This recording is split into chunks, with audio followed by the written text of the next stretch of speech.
கையை நம்பி உயர்ந்திடப்பாரு உனக்கென எழுது ஒரு வரலாறு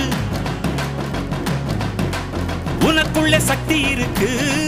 அதை புசிப்பிட வழிபாரு சுபவேளை நாளை மாலை சூடிடு அட எவனுக்கு என்ன குணம் எவனுக்கு என்ன பலம் கண்டதில்லை ஒருவருமே ஒரு விதைக்குள்ள அடைப்பட்ட ஆலமரம் கண்முடிக்கும் அதுவரை பொறுமனமே சிங்க நடை போட்டு சிகரத்தில் ஏறு சிகரத்தை அடைந்தால் வானத்தில் ஏறு எம்பேரு படையப்ப இடப்பட்ட நடையப்ப என்னோட உள்ளதெல்லாம் இளஞ்சிங்க படையப்ப